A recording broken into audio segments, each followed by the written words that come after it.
Welcome back, everybody. We got another exciting episode talking about AI and specifically, how do you actually drive this thing called ChatGTP or just AI in general? So in order to kind of talk about that, I've brought in Logan Monday, of course, who's our, we'll just say you're the local resident when it comes to AI expertise.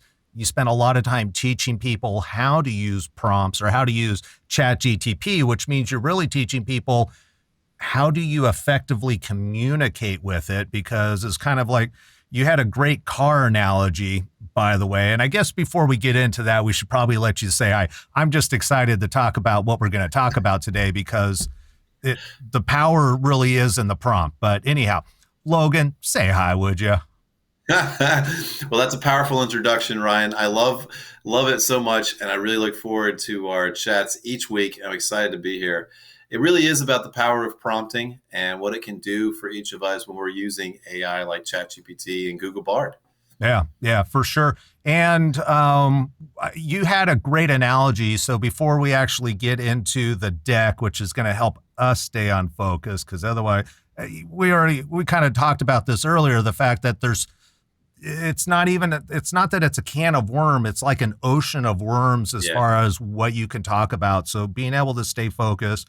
But I think a great analogy that you talked about was a conversation that you had with your grandmother and kind of what her experience was many years ago and then versus what we're experiencing today. Can you share that?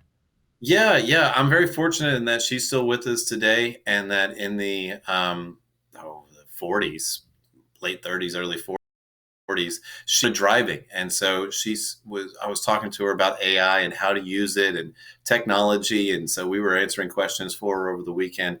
And she looked at me and said, I remember when I first started driving, we had to have instructors because you didn't know what to do and how to do it. And she goes, I keep hearing these people talk about stuff, and it sounds like they're trying to get you to drive the car with a mechanic. And a mechanic doesn't drive the car, they fix it. They work on it. And that's kind of how AI is right now with prompt engineers and machine learning engineers. They're incredibly talented and they're incredible at what they do. And without them, we wouldn't have AI. But they're kind of, in a way, mechanics for how the car works. But what we need are instructors of how you use it for your benefit. And that's my role. And today we're going to talk about how the power of prompting is going to let you drive that car with ease. Okay, perfect. And so, like I said earlier, in order to keep us on focus and on track, you've got this nice slide deck that we're going to go through. And I think it's really important. And part of what we've talked about in the past is the importance of not getting overwhelmed. So find something that works and then keep on using it. The problem is if you don't know what works because you never experienced driving a car, what does the steering wheel do? What does this, back in the old days, it was on the column. What does this thing do versus, what are these flappy things down on the floorboard? If you don't know what all those are, it's really hard to drive the car. And that's really what prompting is how do you get the AI to work as your personal assistant, which is what it's designed to do. Yeah, and it's kind of like right now the way like ChatGPT is set up and the Google Bard, they just have that open look about them. Right. So it's kind of like the first time when you get in a car and you have to learn how to drive a stick shift, right? Like those flappy things. There's a little of this going on. Like, oh my gosh, what am I gonna do? Yeah, there's definitely a start and stop. I think I've only stalled out my car a couple of times in my life, but everyone does it. Like you got to figure it out before you get through it. And that's what we're here to do today is kind of show you how the prompts really don't need to be about everything or anything. You can only use ChatGPT or some of these AI programs only for the things that you work on, right? Right. And you don't have to worry about anything else. But if you know what you need to write for what you're doing, you'll get the best results every time. So you'll spend time on what you care about and not on the work that AI is supposed to make simpler for you anyways. Right. Yeah. And I think, it's kind of a starting place, if you will, when I talk to people about this who have, or like kind of like your grandma's like, I've heard about this AI thing, this ChatGTP, but I'm not sure what I'm supposed to do with it. I go, just imagine having a personal assistant that has access to pretty much all the information in the world.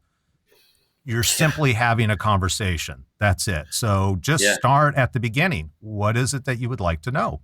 And Yeah. in doubt, and I think we talked about this in the last show, and if in doubt, just ask a question. What do you need to know in order to help you, help me, or help me help you, whichever way that goes? Yeah. I mean, it really is like an assistant. And, my whole goal with what I do is to help people make AI their assistant and to make Right. it work for you.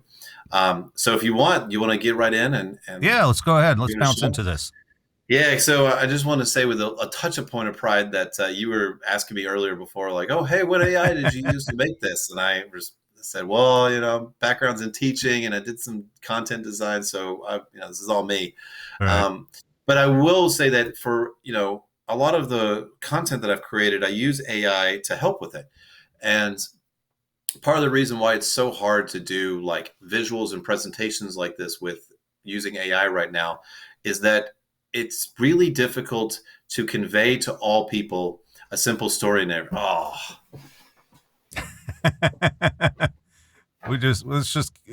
Cat's part of the conversation here. great thing about cats, they don't care. They're They there don't for you care. whether you Yeah. want them or not. I woke up this Yeah. morning and he was like right there on my face. So what the great thing about with what AI can do is that it's really great with data. It's really great with predictions. It's really hard on creating its own story. And, Right. and there are templates for it, but when it comes to mixing words and visuals and holding that in a narrative for what you want, it's not there yet. It's not even close. Mm-hmm. So when we're talking about like why it's a big deal now and why AI is not going away, is because ChatGPT's out, Google Bard's out, and Jasper. They're all kind of the leaders in you telling it what to do and it making it and giving you options. Right. And that's so different than anything else we've ever done before. Right. Right. And when you go through, the way that those programs are called, they're called generative AI. And they just work through prompts. And we all have prompts every day, no matter where you are in the world or where you're from. And when I go to the coffee store, they'll say, hey, what would you like to order today? That's a Right. prompt because they want an expectation from you on what that you will tell them what you're going to do.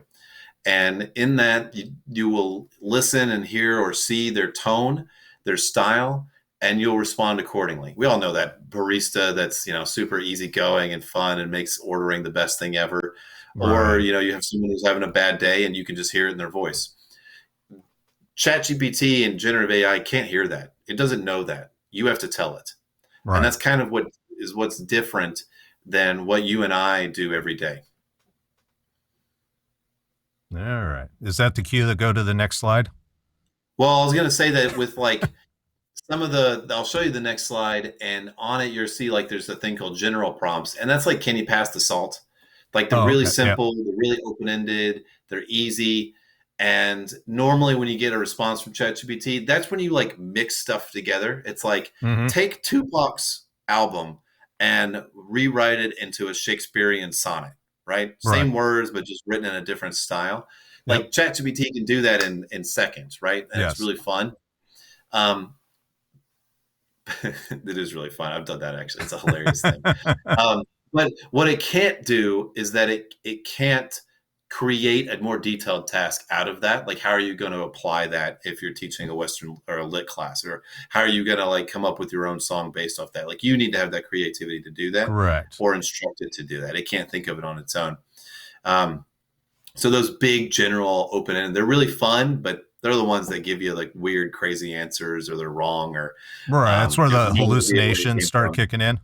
Yeah. Yeah. They'll kick in there. And then the more like detailed and specific ones, they're the ones where it's like, did you email your coworker or your client, before lunch? Those are what we hear in our day to day.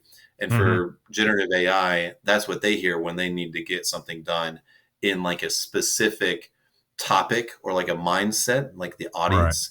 Because when we're told like, did you email someone before lunch? We know it's about our role, our responsibility in this business, and we intuitively know that. But with generative AI, you have to tell it that. Right.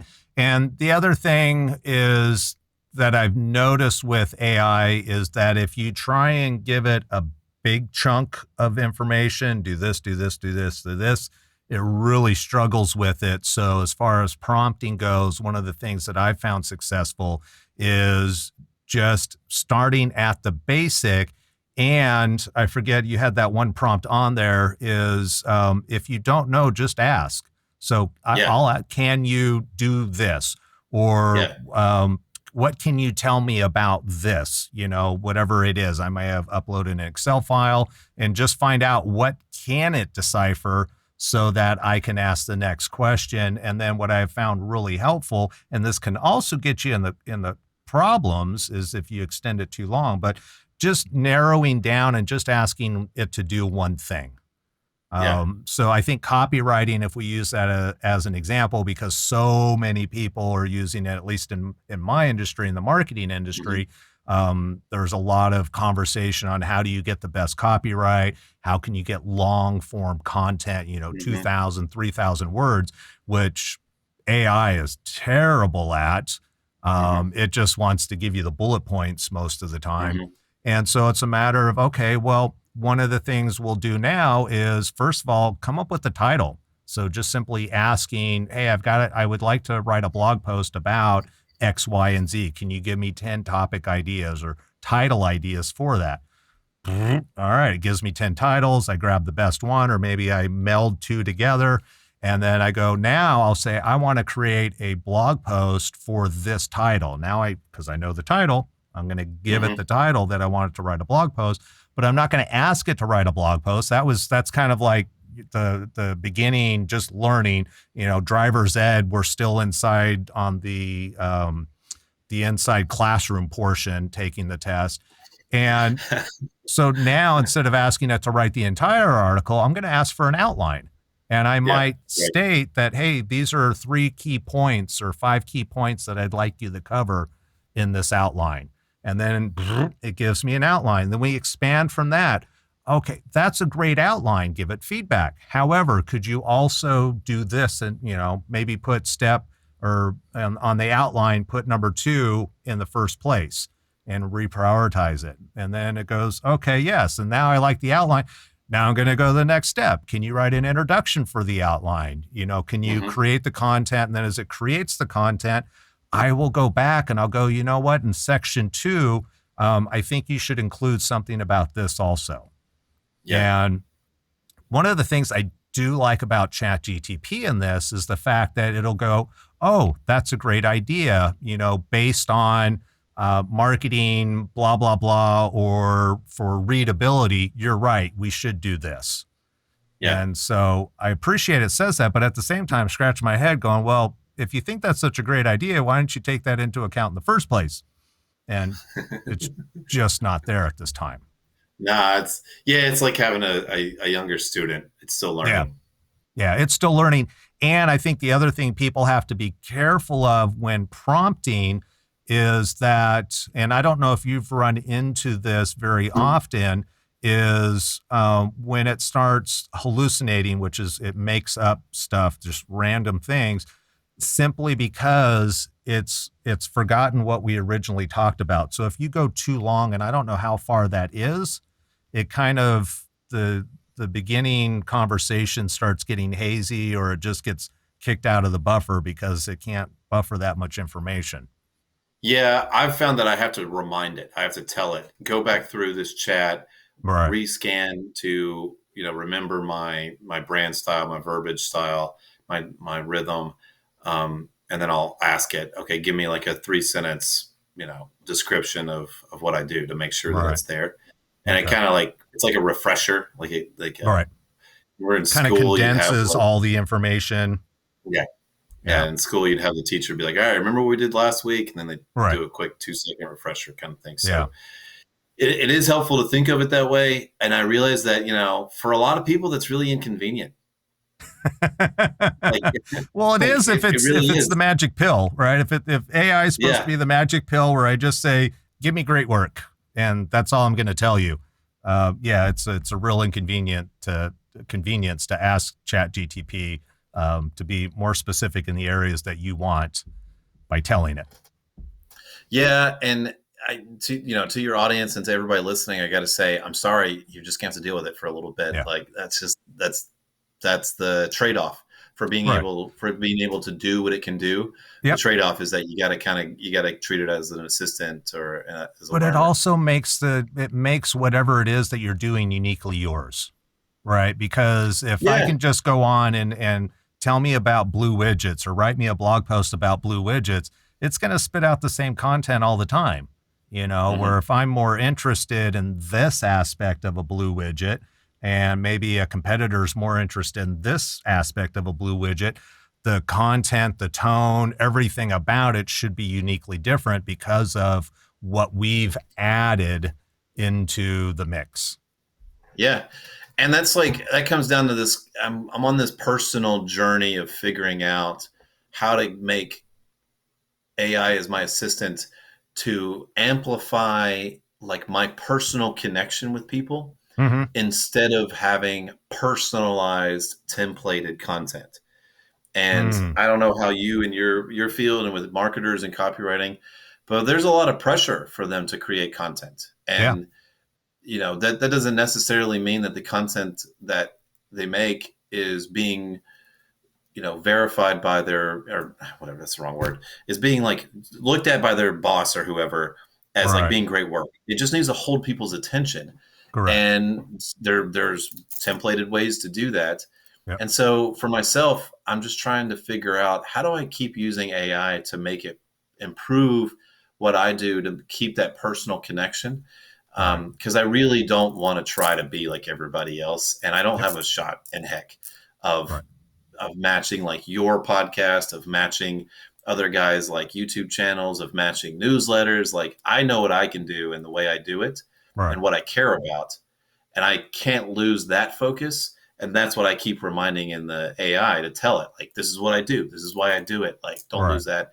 And I find that it creates content that, it's close, but it's not me. I need to add in my own, grandmother and, driver's license and fishing for AI and diving for AI, like my own analogies and way I view it. AI can't do, it can't replicate. So that's what makes it personal. And I'm still learning that. And I hope that your audience, and especially all those copywriters out there, like, don't forget that. Like that's when I read something that's personal or someone sends me something on LinkedIn that's personal, I'll open it and I'll respond. But if I get that standard, see ya. See you later. All right. So let's jump into then the 3 building blocks of prompting, because once you understand what this does in a car, what the little flappy things do, and, depending on if it's a stick or an automatic, now that we can conceptually understand what we're doing, we can actually get results. So what are those building blocks that people need to know to get the most out of their prompts? Well, the first thing I'll say is that some people may be thinking, well, what's the EV Tesla version of AI? And there isn't one yet. So we're still in the stick in the automatic mode. So prompting just has really 3 simple building blocks. And the base of it is the general open-ended or simple ones that we said, pass me the salt. That's the one we use in real life. The other one is think about eventually like Google Bard will be connected to the internet and you'll be able to ask it like, what's the weather for my city? That's a general prompt that's connected to you. But then the one that we all use pretty much, to help us do emails or to write stuff are detailed prompts. So these are ones that you're making for like a specific outcome. Like I need you to do this way at this length so that I can have this result. And then the last one is the one where all the stuff that's like intuitive to who we are, like we know what job we're in, we know how we need to respond to an email versus a family email and a work email. Those are the things that you have to tell it. And you have to put it in that mindset of you are a content writer for a Fortune 500 finance company. So it has to make it that way and know that those are the terms, the verbiage, the style, so that it's not thinking about adding in, content writing for nutrition or fitness.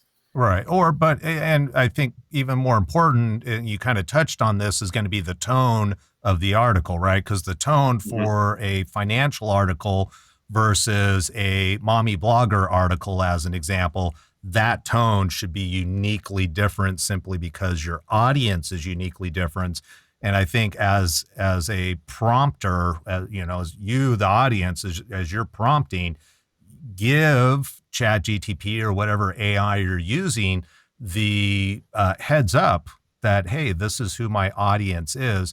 And I know one of the things that I've seen some third party, I don't know if they're plugins or they're their own systems, and I can't think of any right now. They use ChatGPT at the base, but they've got their own overlay. Is they'll actually say, upload an article that will give us a tone and voice. So if you are Yeah. a content writer, as an example, and you still want to maintain your own tone and voice, the best way to do that is give it reference material, Hmm. and that's really helpful. Another way of giving it reference material, I'll use magazines. So depending on what I'm writing content for, I'll say, kind of write in the style of X magazine as it relates to the industry that I'm writing for. Yeah, you were talking about that, like, how do you do a 3,000 word, kind of article essay? And I Mhm. was thinking, like, well, there is a way to do it, but it would take almost as much time as writing it yourself. But you would Unless you've got the right prompt, sir. yeah, exactly, exactly. Well, I'm glad you said that. So let's go to the next point, and we'll do that Okay. example of like how you could do that. Yep. So what I did, because I had the same problem when I was in school, trying to figure out, how do I take this like research that I'd done and make it so that anyone can follow it. Doesn't matter where they're from or what Right. their work is. And just to And but clarify, when you say in school, you were not trying to become a doctor or something. You were studying what? sorry, yeah, it was grad school for strategic communications and organizational leadership.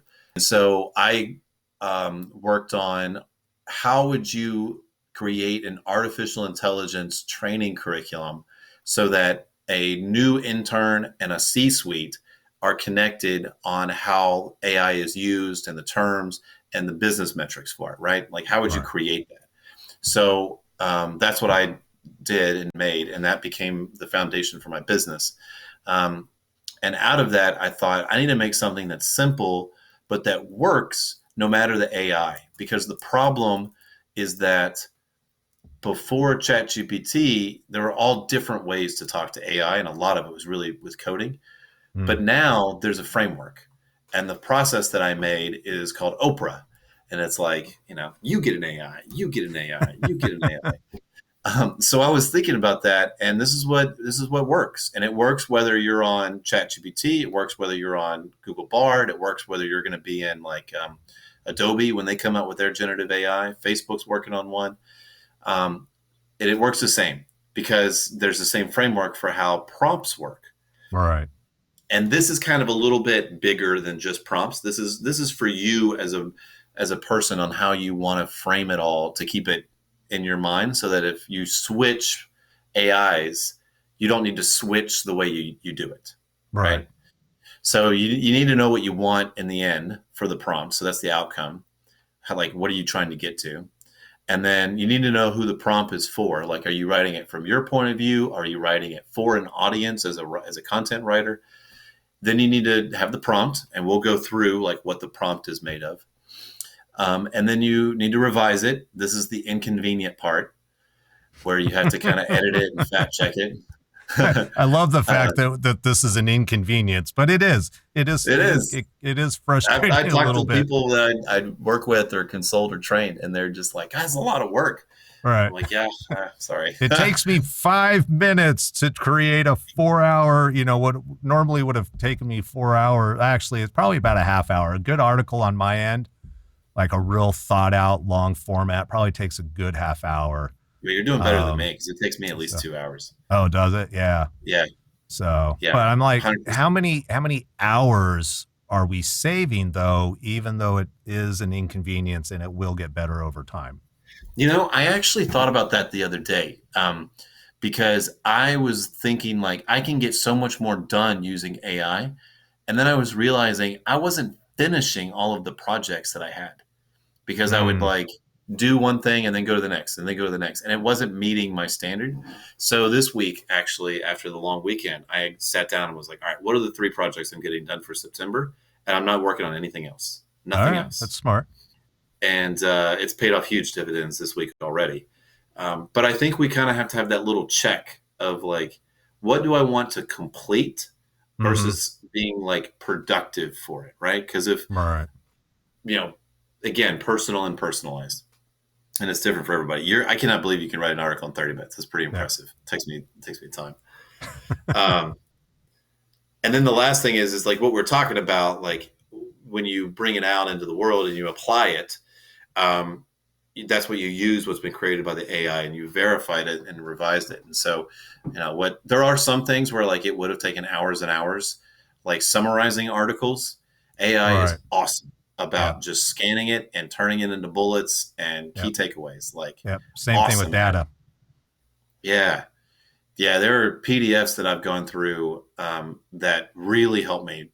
I have to double check a little bit because it's technical, but they Mm-hmm. really help at least getting the big takeaways at first so I can decide if this is something worth reading all the way through or not. Right. Yeah. That's fine. I'm the same way Um, with podcast. Now I just get the summarized version. I got an AI plugin on YouTube and it just gives okay. me a summary. And so a lot of times because it's always the title, right? The title gets you. Yeah. Unless it's somebody you listen to on a regular basis and you're just going to play them regardless. But if it's like, Yeah. ooh, there's that one thing in the title that caught my attention, but I don't know where it's at in an hour-long podcast, Right. Right. I'll just go through and I'll have AI give me a summary of what's going on, and then I'll do a Cool. cursory scan and find that one piece. And if it's like, ooh, I want to find out what the outlining story is, then I'll go ahead and listen to the podcast. Otherwise, Yeah. Okay. I've caught my information and I'm on to the next thing. It'll be really neat to see if it's possible for AI to do that for people who are like auditory learners, like who listen and they retain and like get it. Right. I can do it like what you're talking about. I do it way better when it just summarizes it and then I read it. Yeah. Like I can read very, very quickly, but when I listen, like I have to be really focused because like I have to like hear it and listen and think and like I learn it far Right. deeper. Like I retain it far better. But Yeah. for just quick stuff like you're talking about, yeah, just let me read it. Like I'll go through articles and I have One this. of these days, sir, they're just going to jack you right in the back of the cortex. We're going to do it Matrix style. That movie it's a creepy movie, but it's great. Yeah. Hey, do you have something called Reader Mode? Have you heard of that app? I have not heard of that one yet. No. All right. Well, if any of your listeners just want to read an article without getting pop-ups or seeing a bunch of like weird visuals on the side or those weird, they're not ads, but they're like clickbait ads. Mm-hmm. There's a plugin called Reader Mode, and it just changes the screen to be just text, nothing else. Oh, and nice. Just the article text. Yeah. Okay. I love it. Is that a Chrome plugin or something then? Yeah. You know? Okay. Reader mode. All right. I have to check that out. I love it. Okay, but let's stay on track. That's what we made the PowerPoint for. Are we ready for the next slide then? Yeah, I'm ready. All right. Now, so we got, all right, in prompting, same way when you're driving a car. Like you get in the car, you sit in the seat, and then you got your keys, you put it in. That's how you start it. And if you're in a stick shift, you got to put in the clutch. That's how you start it. That's kind of the domain. That's the general area of what you need to do to get it going. And that's how you start a car. That's the general way to get it moving. The next thing with it is, what do you want to be done? So are you going to get that car out of park, like you said, where you had the handle? Or are you going to get the stick shift and put it in gear or put it in reverse, whatever you need to do? That's what you're telling the car to do to get moving for what you want to do. And with prompting, that's the task. Like we got an example that we'll show. But, when everyone says, write me an email, that's the task. So the next thing are the persona, the audience. Who is the task for? Are you writing it for yourself? Are you writing it from yourself? Are you writing it to an audience? Or do you need to take the perspective or point of view of a certain audience to help you create it? I guess in the car, that would be paint. That'd be the color or style. Yeah. And then the length, like how long do you want the outcome to be? This isn't really talked about a lot, but it's really important. I found that, like you said, ChatGPT, the longer it gets, it veers off and kind of tapers off. Mm-hmm. So I try to help keep it specific so that it knows, like, all right, it's a 5-sentence email, Right. No more, no less. And then the tone, you might need to remind it of your own personal style, but you could also say, I've written one where it's like, you're a high school history teacher creating a lesson plan. Keep the language so that high schoolers can follow along and not feel overwhelmed, right? Right. So you're keeping it specific to who you're talking to without telling the AI to take that point of view of who you're talking to. Right. It's a long-winded way of saying, reach your audience. Right. Yeah. And I think it's really important to keep it simple, especially if you're in business, because I think a lot of business people will get lost in jargon. Yeah. Because, you know your business inside and out, but if I'm just coming to a point where I need your services, as an example, if your tone doesn't match my knowledge, then there's a disconnect. And so being able to simplify things is super I'm glad you brought important. that up. You could translate it. You could ask ChatGPT or the AI to be like, hey, I am a highly proficient professional with 20 years of experience in this industry. I am going to write something out. I want you to make it business casual for a general person to follow. Yeah, that's super smart. Yeah. I hope your audience writes that down or saves it in the audio. Yeah. No, that is super smart. All right. So we've got, 5 different parts then, essentially. So this is kind of the thought process that people want to go through. And we talked about this in the last week's episode also, kind of stepping through that process. Because if you understand what the process is, what the AI is looking for, then it's much easier to then start asking the right question. There was a movie, I forget the name of the movie, where it was, that's not the right question. And it was kind of, you would ask, it was a computer, and it would tell you that's not the right question. And so you had to rephrase your question, and then it would say, that's the right question. And then it would give a response. Shall we play a game? I don't remember. It was a long time ago. That much I remember. What was that movie with Matthew Broderick? War Games. That could have been it, because that's like 80s, I think, late 80s or something. Yeah, that could have been it. Yeah. So, all right. So we're taking these 5 concepts now, and then we're going to do what with it? Yeah, so that's a great segue. These 5 concepts are kind of like an easy checklist for anyone to follow when you're creating a prompt. And I really emphasize, like, it's really simple. Like, you do this naturally every day.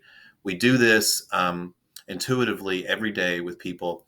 And the focus here is you have to remember to tell ChatGPT or the AI what you want out of it. And so the domain is in brown. That's the general area that the prompt is written under that you can see. So the prompt is, you are an interior designer, right? Like, so, and just to make that even simpler, because I think there is a disconnect. I remember when the internet became a thing and social media, and people didn't realize that when you posted on Facebook, it was real people on the other end that were reading what you had to say. So it's like, you don't just post the post. It's like, if you were going to communicate with somebody, if you're going to call up your best friend and say, hey, I had this exciting thing, it's the same thing you're going to share on Facebook, ideally, simply because it is a human being on the other side. So if you think of ChatGTP as a personal assistant who can do anything, which version of that personal assistant are you wanting to talk to?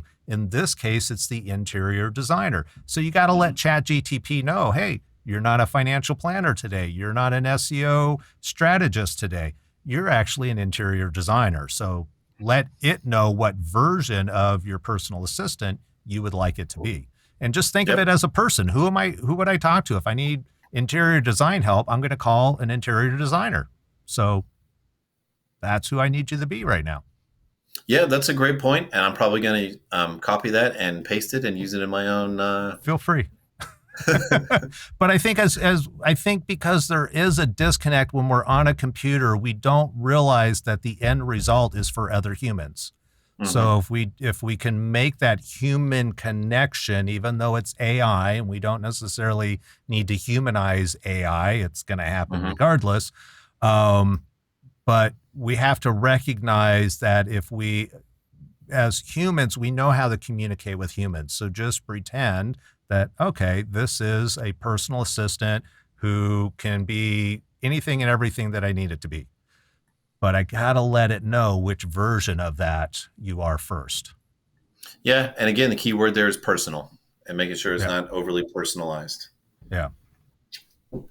The domain for that, like you said, like making it personal and reminding ChatGPT like what it is that, you're an interior designer. So it knows following that what it needs to go into. And the technical term is a system prompt, but really the domain is the easier way to think of it. And so then the next thing is, you're going to tell it, like, what are you going to do? And you're going to provide a step-by-step guide. Like it knows that that's the type of thing it needs to create. Then I like to put the link then next so that it knows those instructions follow one another. And since it's AI and it's coding, it helps to have those instructions follow one another. Doesn't make it better or worse. It just makes it easier for it to get your prompt right and its outcome to be what you want without having to revise it. And then the length, like less than 2 pages. On a computer screen, 2 pages can be, that long. But like for us, sometimes I don't want to like know every detail. I just want the overview. Just tell me like the steps. I'll go to Home Depot and talk to Ron Swanson and figure it out from there. Right. And then for who is it for? For a small family, redecorating. And then you have the insert for the square footage in the living room and a type of building on a budget of how much that budget is. Right. And then the tone. I really wrote this specifically so that you could see that tone doesn't have to be just about who, but it can be a part of a style. So a modern minimalist style is a tone. When you walk into that room, you feel that style, and you know that. And I think interior design, it's like the tone of the room. But and then ask it for help. Like, give me recommendations for the stuff I don't want to think about: color schemes, furniture, accessories, and see what it comes up. Yeah, I like it. And this is a general example. For business, use this as to be very specific, like saying like you were talking about data extraction. You could be like, you are a financial advisor. Provide a step-by-step guide for dealing with interest rates that are at 6% and for a family of 4 who are on a budget for a house, and fill in the blanks there for yourself, and see what it comes up with for your benefit. And when you use it that way, the results are really cool. Yeah. And it's I'm sorry, there's just so much that we could be talking about, but we're already almost 40 minutes into this, so I think we should probably wrap it up at this point. There's just so much, and there's more coming down as far as AI integration. Thank you so much for not forgetting this last slide. So what's upcoming with prompting is that it's going to be everywhere. Like this is the way you will talk to the apps that you use, like LinkedIn. For some people, you'll start typing and it'll say, do you want the magic assistant to help you? That's a generative form of AI that's similar to ChatGPT. Same thing for Adobe. They're working on doing it text to visual so that they can make images, or you can instruct it to do design alterations and it can do it in real time for you. Yep. And it's already in the works as far as like Photoshop. I feel like we already talked about this, where I can take a picture, squiggle it out, and tell it to put a window in there. Yeah. And like what they're thinking about is also like you have a document and then you scan the document and you tell it, change the heading to this font, change this, like restructure page 4, right? Like you tell it to really assist and edit very specifically instead of you spending all the time doing it. I can't wait till that comes out because then I can make great content. Do some awesome PDFs and ebooks. I've already closed it down. Let me just pull it up real quick. Because I am spending more time using Microsoft Designer. Are you? Yeah, for just like blog post covers and those type of things. And it's interesting because what I've noticed in the last week is I'll tell it bump, bump, bump, bump. And then if it'll go through and it thinks and it'll spit out some images, and then it has a suggestion prompt. And so it'll take what I've already written and it'll go, here's a suggestion prompt. You want to try that? And I'm like, okay. And I've already taken a couple of nuggets out of that. So, I work with businesses, service-based businesses. And so one of the things I've noticed with the designer was that it was always saying a professional image. I'm like, okay, that's important to note. So now every time I tell it, I go, okay, I need a professional image for a blog post that's in landscape because I want it long and skinny for a website. I don't want a square or anything for Instagram, but I could tell it, hey, I want a professional Instagram story photo about blah, blah, blah. And it'll automatically do the size. But it's nice that it has it in there because now I can get more value out of the product because it's teaching me how to prompt correctly. If only my 240Z back in the day that I learned how to drive stick in could help me with the clutch and the gas pedal and go, hey, maybe you should try this instead of this. I think they did have that. It was in Knight Rider. Yeah. Was it Kit? What was the car's name? Yeah, Kit did a lot of stuff. Yeah. Well, what is it that you are so interested about with prompting that's coming up? Because, I get really curious about this in a different way. So I'd like to hear what you are curious about with it. Where my curiosity is, so for me as a marketing individual, it's the routine stuff, right? I got to do these routine projects on a regular basis. So part of what I'm trying to figure out, and ChatGTP is helpful now because if you've got their pro account, they have custom instructions. So within custom instructions, there's 2 fields. What would you like ChatGTP to know about you to provide better response? Now I can put in a little synopsis of the business in there. So maybe my business, a client's business, and those are all just templates. So again, I've got a folder. It's called AI prompts. And now I've got a different prompt for each of my clients. And then how would you like ChatGPT to respond?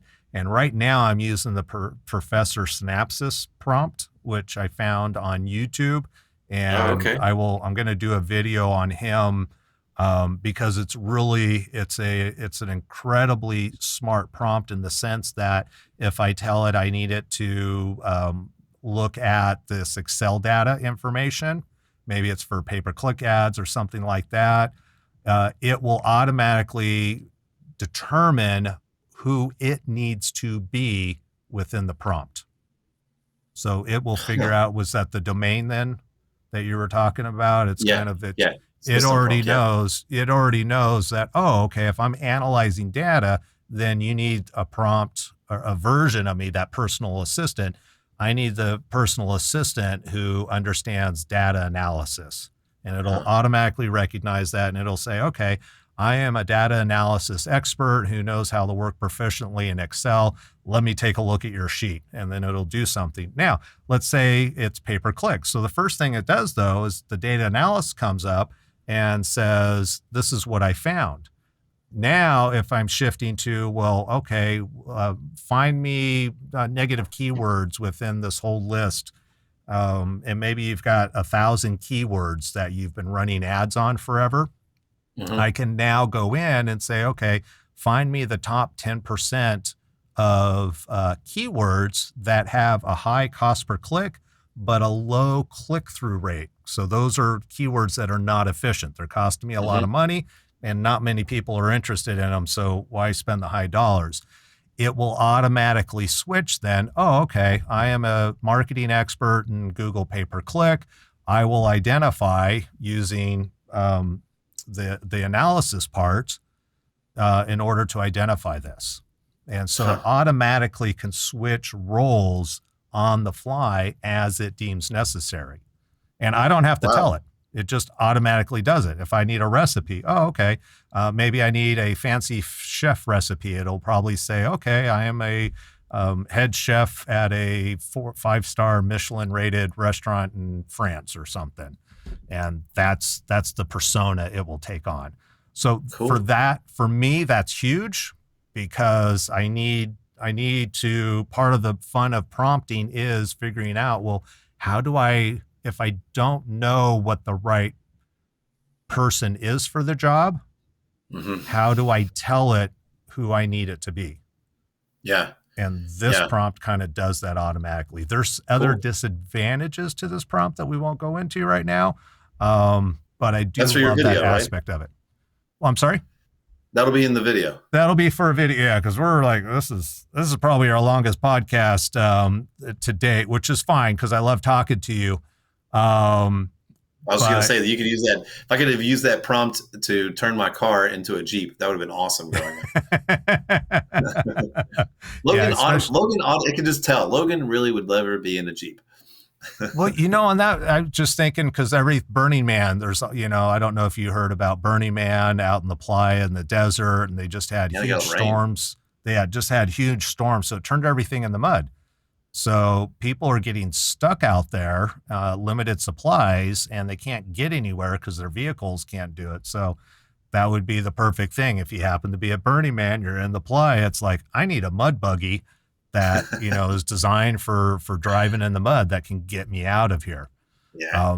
Ultimately, I'm trying to, at the end of the day, I want to systemize things where I know I can get a consistent result. Because when I find a prompt that I like that works, but then something changes within ChatGTP 2 weeks down the road, which is really frustrating. And then I start getting different results.